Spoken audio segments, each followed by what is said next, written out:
It's Sunday morning, and that wonderfully relaxed feeling of a long, lazy day lingers in the air. If you want to make the moment last, may I suggest the perfect solution: the Martin Sheen Podcast. Join me, your host, Martin Sheen, for beautifully crafted 20-minute programs filled with never-before-heard stories of my life, along with personal reflections and poetry that inspires. The Martin Sheen Podcast is the perfect Sunday refresh, a chance to take a deep breath, relax, and know that the stress of Monday may be just around the corner, but not here, not now.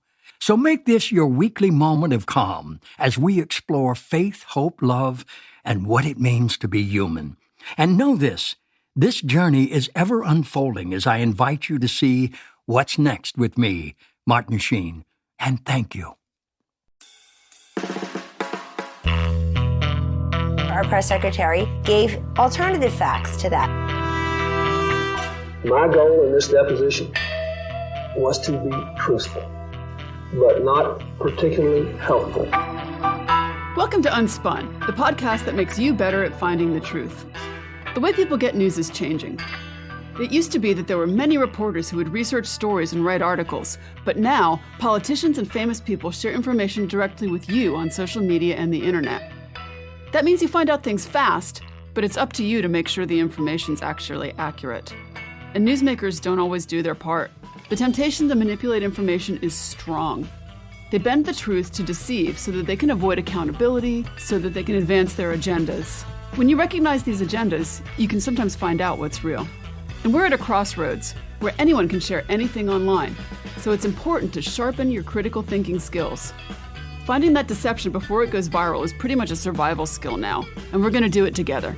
Let's get unspun.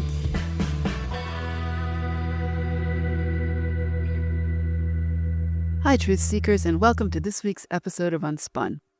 I'm going to be talking about some new technology research in this week's episode, Journal Club, and we'll learn how some of this new technology makes it easier than ever to do disinformation at scale. Sound good? Let's get unspun. I wanted to start by taking you back to older times, all the way back to ancient Rome. We have historical records that talk about a propaganda war between Octavian, an heir to Julius Caesar, and Mark Antony and Cleopatra. The Roman Senate had declared war on Cleopatra, and it was kind of the extension of something that had been going on for a while. For more than 10 years, Rome had really been a house divided, because after Caesar was assassinated in 44 BCE, there was a group of three leaders called the Second Triumvirate, who ruled together as an attempt to kind of stabilize the state. So the three leaders were Octavian, Mark Antony, and another guy named Lepidus. But like a lot of cases where you ask someone to share power, the three treated it like a group project with the divide and conquer method. So Octavian was able to consolidate power in the West, and Antony took control of the East. The East was kind of the bougie side, and he eventually also aligned himself with Cleopatra. And their division kind of hit a boiling point when Octavian said that he had taken Antony's will out of the Temple of the Vestal Virgins, and he dramatically read it in front of the Senate, saying that Antony was requesting to be buried next to Cleopatra in Alexandria instead of in Rome. It also said that he was offering some Roman territories to children that he had with Cleopatra. Probably the biggest thing is that Antony's will said that Cleopatra's son with Julius Caesar was the real heir. Octavian had a claim as heir, but he was just an adopted son. So let the disinformation begin. Octavian framed this possible civil war as Roman virtue versus Eastern debauchery. And there was some state-sponsored poetry that called Antony a drunkard and a womanizer. But what's maybe even more interesting is the way that Octavian used the Roman mint. He turned it into a really potent propaganda tool by taking coins and turning them into little bitty billboards that people would carry around with them. He did have a claim to the throne as Caesar's adopted son, and coins would say Caesar Divi F, short for the Latin that would mean son of the divine Caesar. On the back, a lot of them had a picture of either a temple dedicated to Caesar or a picture of Caesar as God. So Octavian was visually setting himself up as a divinely ordained guy who belongs on the throne. Antony, in the regions he controls, is also issuing coins, and they have Cleopatra on them. And Octavian uses this against Antony as well. His supporters will hold up these coins and say that Antony has been Egyptianizing. He's traded his Romanness for an Eastern crown. Octavian even planned some coins that prematurely declared victory. So let's take a minute and think about that. One coin expert from the British Museum says that control of the currency is control of the truth, because every time a soldier gets paid or someone buys something, they are seeing that version of history in their hand on the coin that they're holding. And this is a time when other written communication wasn't really something people would touch every day. But it also took a lot of effort to make this propaganda, right? You had to design coins, you had to actually change the process by which you made money, and then you had to distribute it so that everyone would see your message. Big time effort. Propaganda is, of course, still around. In the 20th century, you could still see state sponsored propaganda, but again, it required a lot of effort. It would include things like having special propaganda creating offices in foreign countries during a war. Sometimes there were even double agent citizens writing messages that would be very persuasive to their countrymen. You'd have to print those messages, and in some cases, you would even take airplanes away from their war efforts to drop leaflets with this propaganda onto communities, sort of a way of softening them up and opening them against their own soldiers before your soldiers would arrive. Now, we're in the 21st century, and it's become a lot easier to disseminate disinformation. You don't need to control a mint or a printing press. You can put your message in front of people literally at the click of a button. But what has still been a problem is actually creating those messages. And, there's a big incentive to create fake news. It gives you some superpowers. You can change things people talk about, the subjects of the conversation. You can also change what people believe by exposing them to those alternative facts. A big goal for disinformation campaigns is to create an atmosphere where people just don't trust information sources in general. And we've seen this, right, in sliding trust of information in the media and sliding trust of information from the government. Ultimately, you can also use fake news to make people feel like they're under threat when they are not.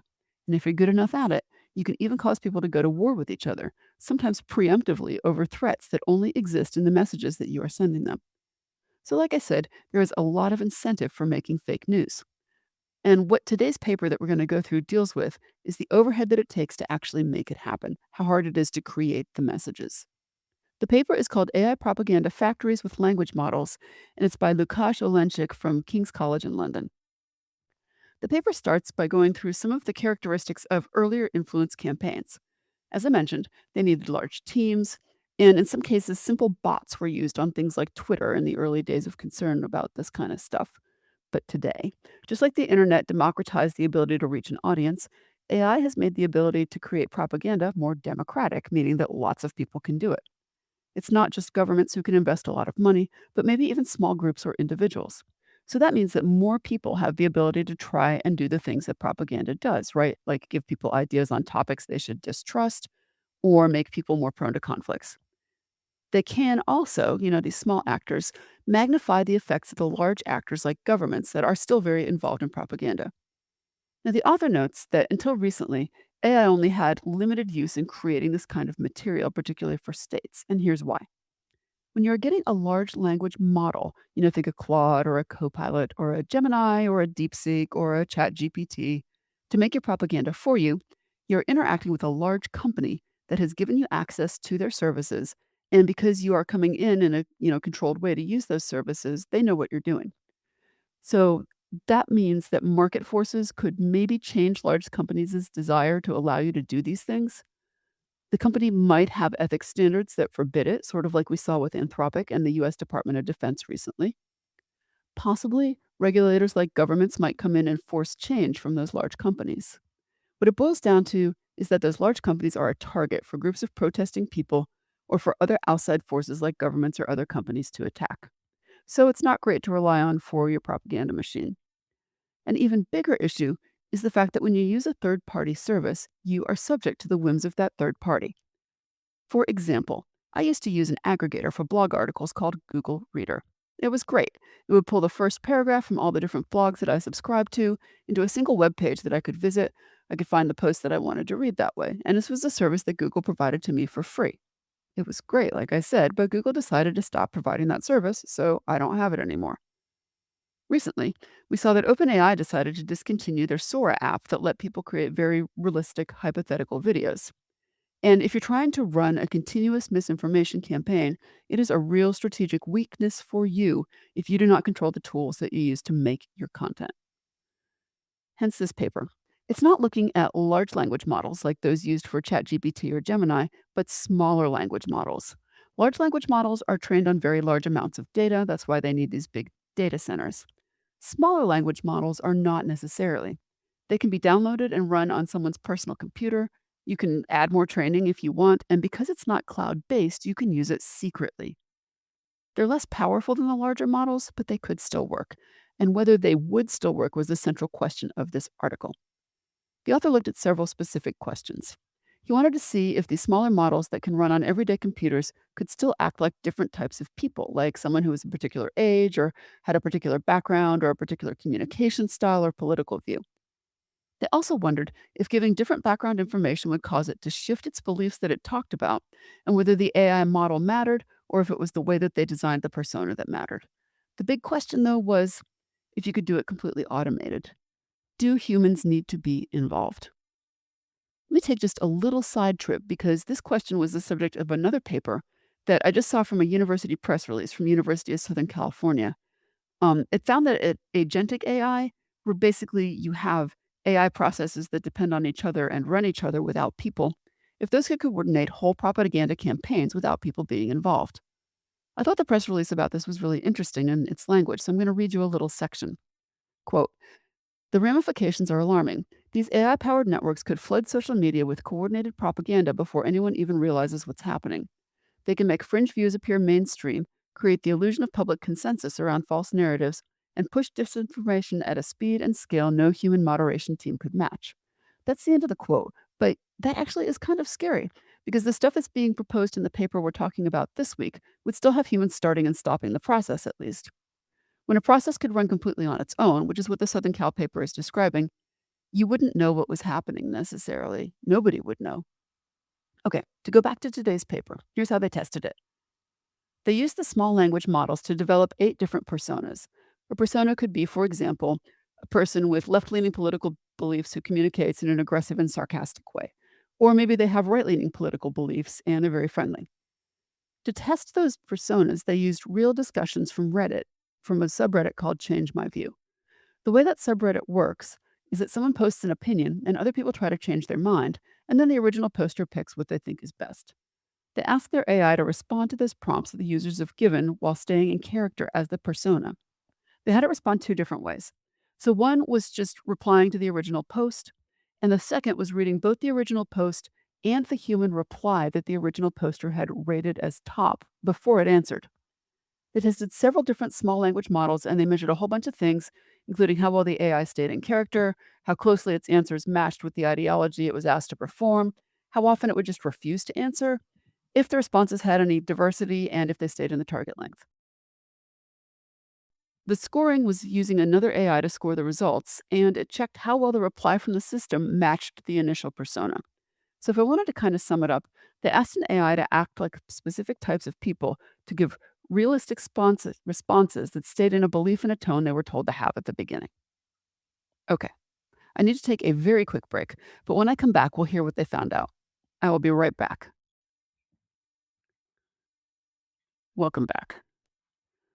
So before the break, we were looking at the questions that this paper asked, which were how well an AI-generated persona can stay in its character, and it was tested by having it respond to examples of real Reddit posts. And remember, there were the 2 modes, the mode where it just replied and the mode where it got both the prompt and what a human rater had already called the best response.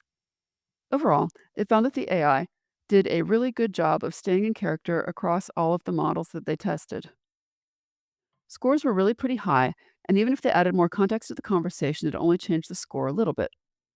It was more consistent when it was in engagement mode than it was in response mode, or in other words, if it had to answer a real counter argument, it did a better job of staying in its own imaginary political side.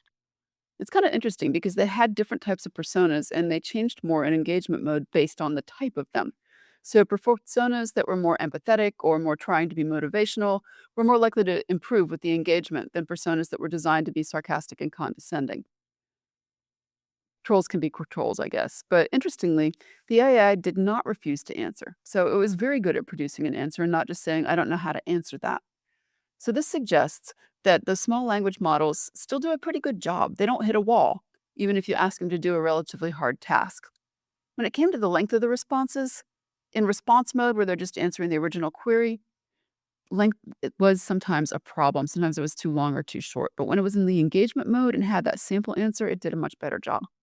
So the big conclusion from all of this, models on regular hardware, like maybe the computer you have in your house if you're a big gamer. You could basically use that to build an AI propaganda factory. If you want to spread misinformation, that's great, right? Because it means that you can produce a whole lot of very believable political messages across a wide range of topics.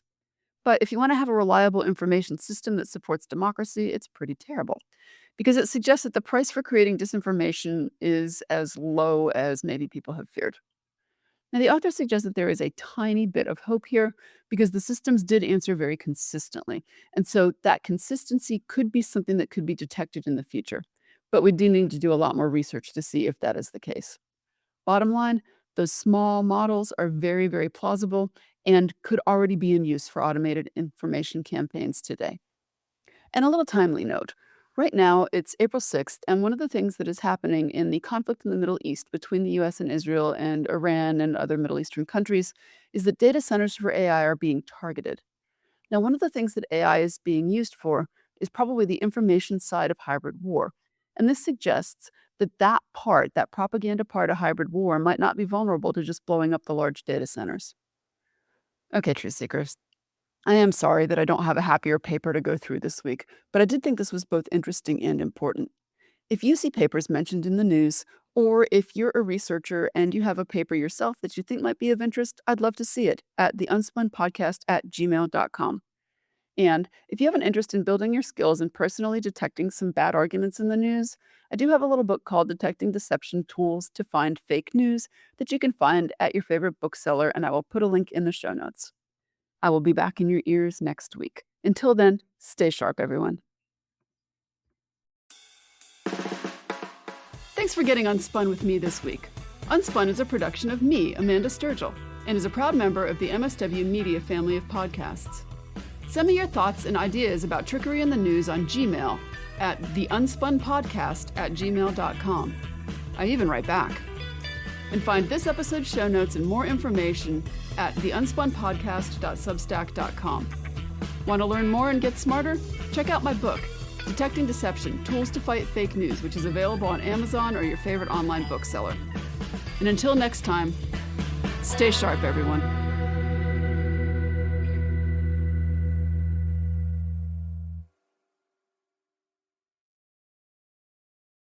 History is messy. It's weird, wild, and anything but boring. Rainy Day Rabbit Holes is a history podcast about unhinged stories that make you stop and ask, wait, is this real life? From crazy disasters and tasty scandals to enlightening and surprising heartwarming tales, we explore the moments where people behave badly and sometimes beautifully. We've got naughty politicians, cultural chaos, and a deep love for the Pacific Northwest, including Bigfoot. It's thoughtful, irreverent, occasionally serious, and always entertaining. Let's fall down the rabbit hole.